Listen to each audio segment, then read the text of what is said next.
Muy buen día, mi nombre es Erwin Gerardo Domínguez Amador, estudiante de la licenciatura en Derecho con énfasis en juicios orales de la Universidad IEXPER, de la materia de amparo. Buen día, como comenté, vamos a desarrollar mi actividad. A manera de resumen de las semanas anteriores, me permito comentar que el juicio de amparo es un recurso legal en México que permite a todas las personas proteger sus derechos humanos frente a actos de autoridad que consideren violatorios de la Constitución o tratados internacionales. ¿Qué quiero decir? Que toda persona, sea física o moral, porque recordemos que son actos que violan los derechos constitucionales y fundamentales de las personas, llámese persona física, llámese persona moral, de una autoridad. Este es un mecanismo para impugnar leyes, actos u omisiones de autoridades que afecten los derechos de los individuos. ¿Qué quiero decir? Ahí voy a ir desarrollando durante este video el tipo de amparo y demás, pero lo que quiero llegar como introducción es darles a entender que el juicio de amparo es un mecanismo constitucional para defendernos o impugnar actos de una autoridad administrativa o judicial, llámese el caso, en el caso de que sea una sentencia definitiva o un acto en el cual se afecten los derechos fundamentales, como puede ser la libertad, los derechos humanos, etc. Es un mecanismo, como comentaba, es un mecanismo para impugnar leyes o actos de autoridades que afecten los derechos de los individuos, como yo lo había dicho. ¿Qué quiero decir? Digamos que a una persona se le priva de su libertad sin una orden judicial. Esto quiere decir de que se están violando sus derechos fundamentales al privarle de derechos humanos, al privarle de la libertad sin tener un fundamento, una orden. Dicho en otras palabras y en esencia, el juicio de amparo es una herramienta fundamental para el acceso a la justicia y a la defensa de los derechos en México, así como de los tratados de los cuales sea parte México. En nuestro país, el juicio de amparo se presenta en dos vías: el juicio de amparo directo y el juicio de amparo indirecto.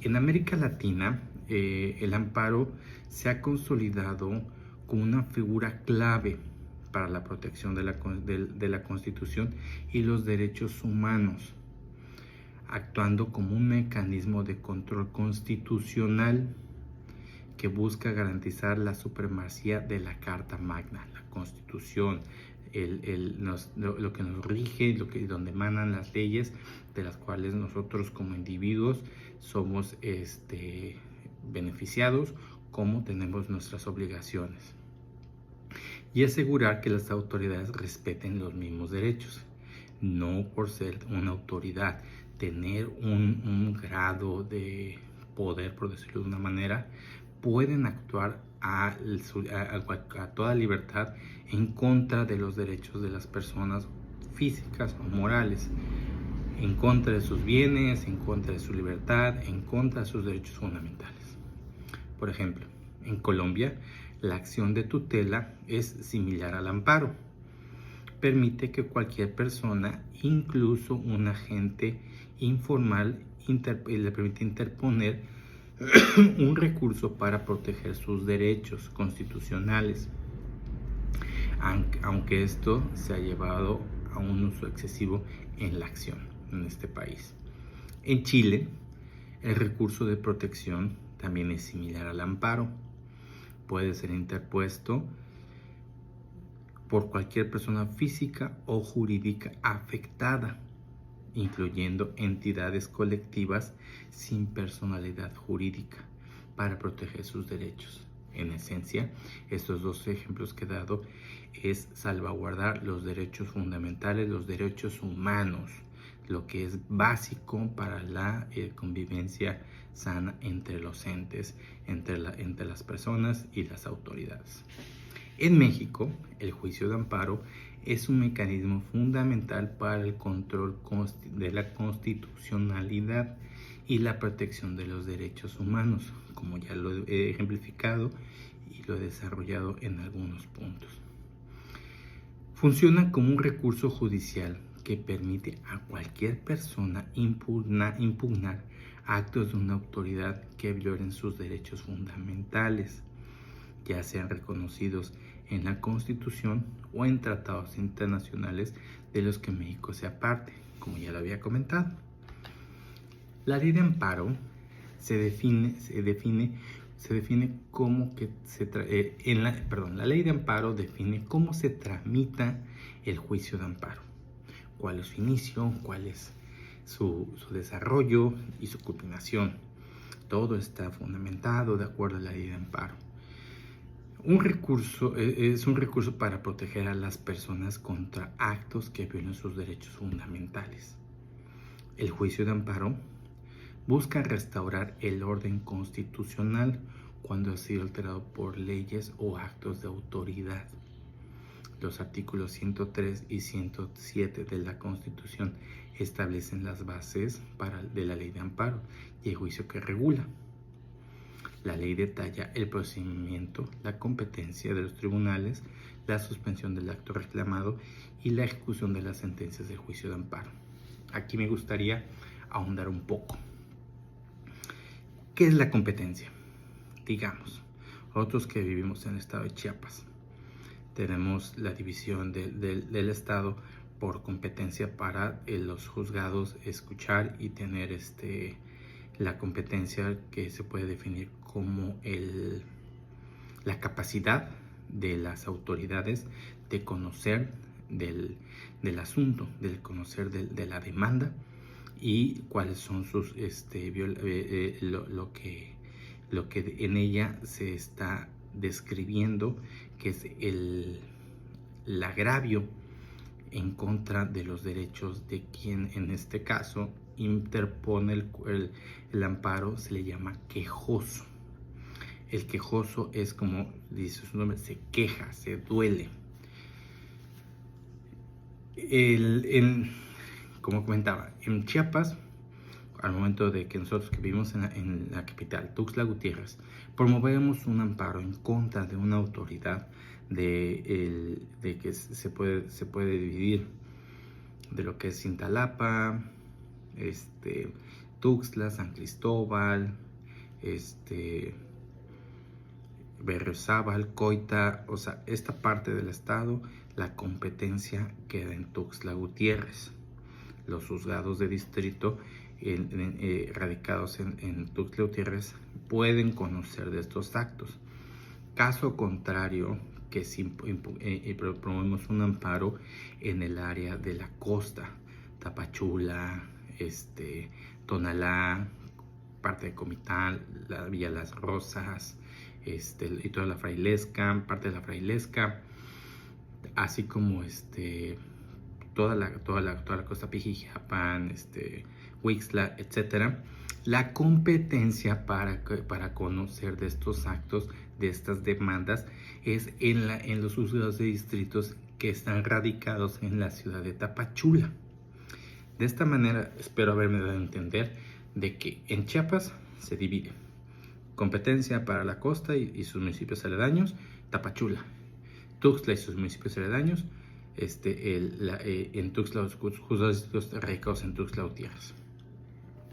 La suspensión del acto reclamado. ¿Qué es el acto reclamado?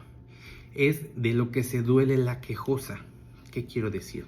Por ejemplo, como persona moral, me duelo de que mi acto reclamado es la ejecución del notificador ejecutor de Hacienda de una multa en contra del Patito CSB. ¿Quién es la ejecutora? El Hacienda y el notificador ejecutor. Y aquí emanan las autoridades. Autoridad ordenadora y ejecutora.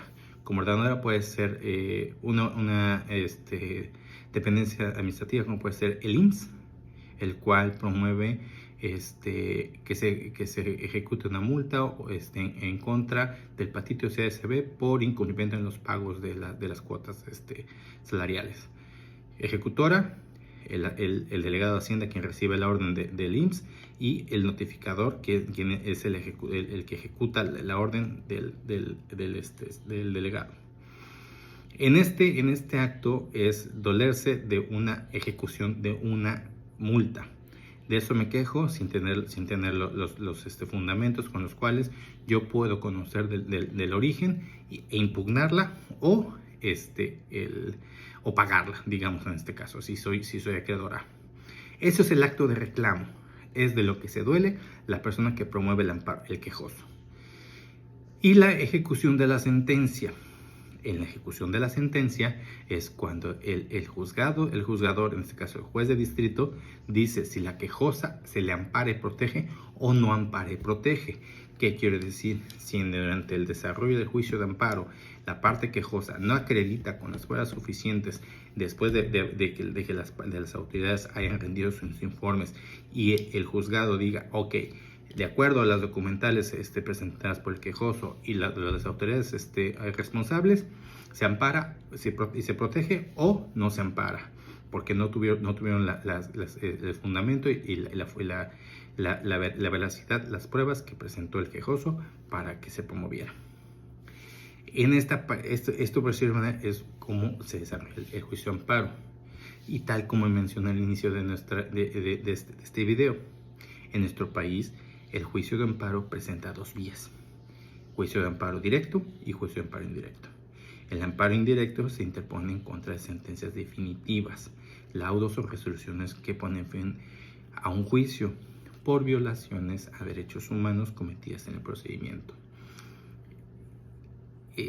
En cambio, el juicio de amparo indirecto procede contra actos de autoridad que causan perjuicio al gobernado, actos como normas generales o actos de ejecución que no provienen de un juicio.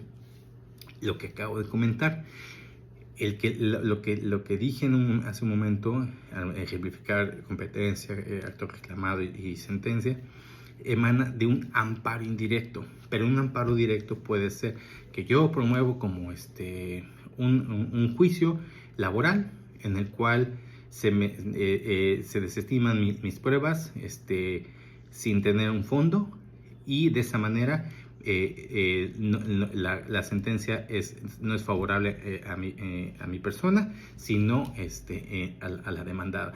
En ese momento yo promuevo mi amparo directo contra esa sentencia porque hubo irregularidades en el manejo de las pruebas o en el manejo del fundamento de la misma, de la sentencia.